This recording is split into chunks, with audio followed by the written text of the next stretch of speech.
अब सिर्फ कुछ ही दिन जिंदा रह पाएगा चंद्रयान। हमसे अलविदा कहने को तैयार हुआ प्रज्ञान रोवर बस एक आखिरी मैसेज और फिर हमेशा के लिए टूट जाएगा संपर्क। दोस्तों, चंद्रयान 3 मिशन हमारी स्पेस एजेंसी इसरो और पूरे भारत के लिए कितना कामयाब रहा है, यह हमें बताने की जरूरत नहीं है। इसकी बदौलत पूरी दुनिया में भारत का नाम रोशन हुआ है और इसने हमारी स्पेस एजेंसी इसरो को भी एक नया मुकाम दिलाने में मदद की है। लेकिन अब यह मिशन अपने समापन की ओर बढ़ चुका है। इसका मतलब यह है कि चंद्रयान 3 जल्दी ही हमें अलविदा कहने वाला है। जी हां, आपने बिल्कुल सही सुना। हमारा प्यारा चंद्रयान अपना काम पूरा करके हमें हमेशा के लिए गुड बाय कह देगा। इसरो वैज्ञानिक अब इसके कुछ विशेष मैसेज का इंतजार कर रहे हैं और वो कौन सा आखिर मैसेज होगा जो चंद्रयान 3 इसरो को भेजने वाला है। इसरो चीफ एस सोमनाथ ने इस मिशन को लेकर क्या बड़ी बात कही है और ऐसी क्या वजह है कि सभी भारतीयों की भावनाओं से जुड़ा चंद्रयान 3 को अब ना चाहते हुए भी हमेशा हमेशा के लिए अलविदा कहना पड़ेगा, और क्यों चंद्रयान अपना काम पूरा करके वापस धरती पर नहीं आ पाएगा, ये सब कुछ आज हम आपको बताने वाले हैं, इसलिए वीडियो में अंत तक बने रहिए। दोस्तों, 23 अगस्त 2023 के दिन हमारे चंद्रयान 3 ने चांद के दक्षिणी ध्रुव पर सुरक्षित रूप से लैंड किया था और उसके बाद से ही विक्रम लैंडर व प्रज्ञान रोवर चांद पर रिसर्च का काम निपटाने में लगे हुए हैं। आपको बता दें कि इनका यह काम अब खत्म होने जा रहा है और इसी के साथ यह मिशन भी पूरा हो जाएगा। इसका सीधा सीधा मतलब यह है कि चंद्रयान 3 अब हमसे अलविदा कहने की तैयारी कर रहा है। अब यह खबर सुनकर बहुत से लोगों के मन में यह सवाल उठ रहा होगा कि इसरो वैज्ञानिक चंद्रयान को वापस पृथ्वी पर क्यों नहीं लेकर आ रहे हैं। इसका जवाब हम आपको देंगे, लेकिन उससे पहले चलिए हम एक आखिरी बार इस सफर के बारे में शुरुआत से जानते हैं।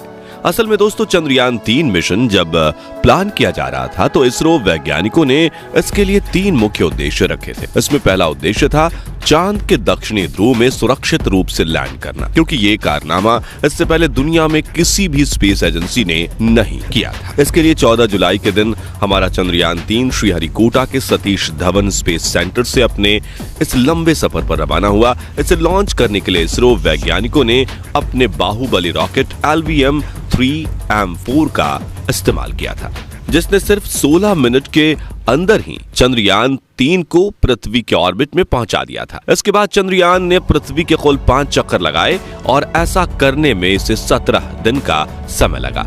इस तरह पृथ्वी का ऑर्बिट पूरा करने के बाद 1 अगस्त को इसे ट्रांसलूनर ऑर्बिट में डाला गया और यहां से इसका पृथ्वी को छोड़कर चांद की तरफ बढ़ने का सफर शुरू हुआ। 5 दिन इसी ट्रैक पर आगे बढ़ने के बाद चंद्रयान को लूनर ऑर्बिट यानी कि चांद की कक्षा में डाल दिया गया।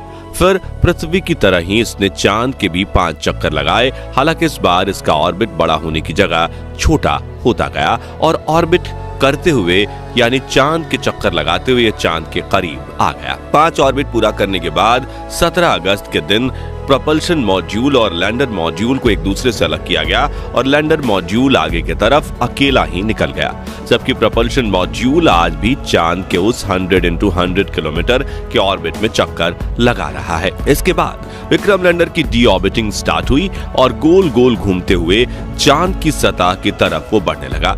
2 बार डी ऑर्बिटिंग करने के बाद विक्रम लैंडर ने अपनी लैंडिंग साइट को खोजा और फिर तेजी से इसने फ्री फॉल करते हुए उसकी तरफ नीचे आना स्टार्ट किया।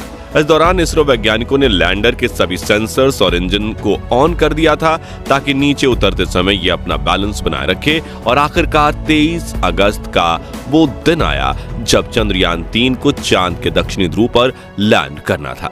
और जैसा इसरो ने प्लान किया था बिल्कुल उसके मुताबिक चलते हुए शाम करीब 6:03 पर विक्रम लैंडर सफलतापूर्वक नीचे उतर गया। ये इसरो समेत पूरे भारत के लिए एक ऐतिहासिक पल था। यहाँ तक कि पीएम मोदी ने खुद वीडियो कॉल करके सभी वैज्ञानिकों को इस सफलता की बधाई दी और इस दिन को भारत का नेशनल स्पेस डे घोषित कर दिया।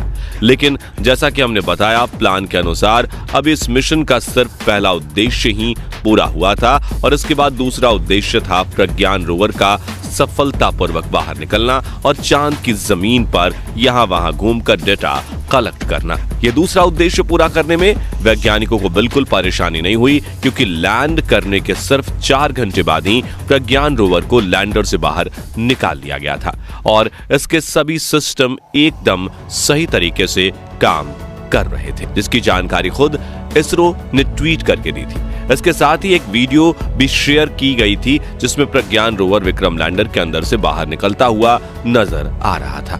तो इस तरह मिशन के 2 उद्देश्य पूरा होने के बाद अब बारी थी तीसरे उद्देश्य की, जो था चांद के अंधेरी दुनिया में रिसर्च करना। और पिछले 10 दिनों से प्रज्ञान रोवर व विक्रम लैंडर मिशन के इसी आखिरी काम को निपटा रहे हैं। दरअसल इसरो के वैज्ञानिक चांद के इस इलाके के मौसम, यहाँ की हवा, मिट्टी, चट्टान और यहाँ आने वाले भूकंप पर रिसर्च करना चाहते हैं, ताकि चांद के बारे में हमारी जानकारी और ज्यादा बढ़े और साथ ही इससे कुछ नए रहस्य भी उजागर हों। इसरो वैज्ञानिक यह काम केवल चांद पर दिन के समय ही कर रहे हैं और अब जैसे ही रात होगी तो हमारा सिस्टम डिस्चार्ज हो जाएगा। इसलिए वैज्ञानिकों के पास रिसर्च का ये काम पूरा करने के लिए सिर्फ 14 दिन का समय था, जो एक लूनर डे यानी कि चांद के एक दिन के बराबर होता है।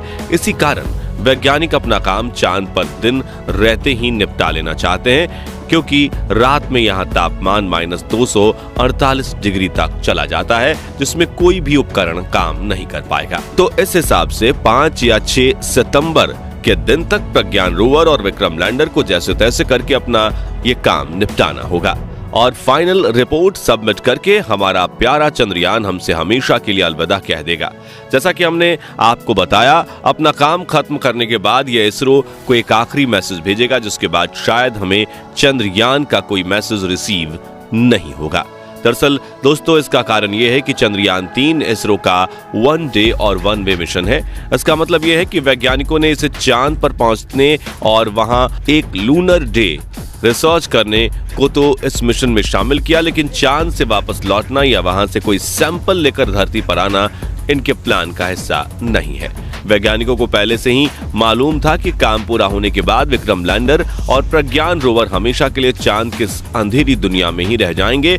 यहां तक कि प्रपल्शन मॉड्यूल भी कुछ महीने रिसर्च करने के बाद अंतरिक्ष में कहीं गुम हो जाएगा। अब साथियों, चंद्रयान 3 से हमें खुद इतना अटैचमेंट हो गया है कि इसको अलविदा कहने में हमारा दिल दुख रहा है, लेकिन क्या करें, हमारे वैज्ञानिकों ने इसके भाग्य में यही लिखा है। वैसे हमें ज्यादा दुखी होने की जरूरत नहीं है, क्योंकि इसरो बहुत ही जल्द अपना सूर्ययान आदित्य L1 लॉन्च करने वाला है और इसको भी हमें ऐसे ही सपोर्ट और प्यार देना है जैसे हमने चंद्रयान 3 को दिया है। आपको बता दें कि ये भारत का पहला ऐसा मिशन होने जा रहा है जो सूर्य की स्टडी करेगा और इसकी लॉन्च डेट 2 सितंबर 2023 रखी गई है। इतना ही नहीं, इसके बाद भी इसरो ने आगे इसके कई मिशन प्लान किए हैं जिन पर तेजी से काम चल रहा है, जैसे एक्सपोसैट, निसार और एक्सपार्डेक्स। यहां तक कि इसरो चीफ एस सोमनाथ ने भी आगे अपने मिशन को लेकर बहुत बड़ी बात कह डाली है। दरअसल हाल ही में मीडिया के सवालों का जवाब देते हुए उन्होंने कहा कि भारत चांद पर पहुंच गया है, लेकिन हमारी काबिलियत इससे कहीं ज्यादा बढ़कर है। उन्होंने कहा इसरो को और ज्यादा इन्वेस्टमेंट की जरूरत है, जिससे वैज्ञानिकों का कॉन्फिडेंस बढ़ेगा और अगर ऐसा होता है तो हम चांद ही क्या, मार्स और वीनस जैसे ग्रहों पर भी पहुंचकर दिखा देंगे। उनका मानना है कि भारत का स्पेस सेक्टर अभी तेजी से डेवलप करने की जरूरत मांग रहा है, ताकि इसके साथ साथ पूरा भारत डेवलपमेंट की तरफ बढ़े। और गौर करने वाली बात यह है कि फंड्स को लेकर इस तरह की बात कुछ दिन पहले इसरो के एक और वैज्ञानिक ने भी कही थी। ऐसे में यह सवाल उठना लाजमी है कि क्या सरकार वैज्ञानिकों को पर्याप्त फंड मुहैया नहीं करवा रही है, और अगर ऐसा है तो क्या सरकार को इसरो में अपना इन्वेस्टमेंट बढ़ाना चाहिए, या फिर सरकार को पहले देश के कोने कोने में शिक्षा, चिकित्सा और बिजली पानी पर फोकस करना चाहिए। दोस्तों, आप इस बारे में क्या सोचते हैं? हमें अपना कीमती जवाब कमेंट के माध्यम से जरूर शेयर कीजिएगा। हमें आपके जवाब का इंतजार है। बाकी हमारी आज की इस वीडियो में बस इतना ही। वीडियो अच्छी लगी हो तो इसे लाइक और शेयर जरूर करना, और अगर आप हमारे फेसबुक पेज पर नए हैं तो पेज को फॉलो भी जरूर करें, और हाँ, हमारे चैनल को जरूर सब्सक्राइब करें, इसको बिल्कुल भी ना भूलें। और मिलते हैं एक और इंटरेस्टिंग और इंफॉर्मेटिव वीडियो में आगे। तब तक के लिए गुड बाय, जय हिंद।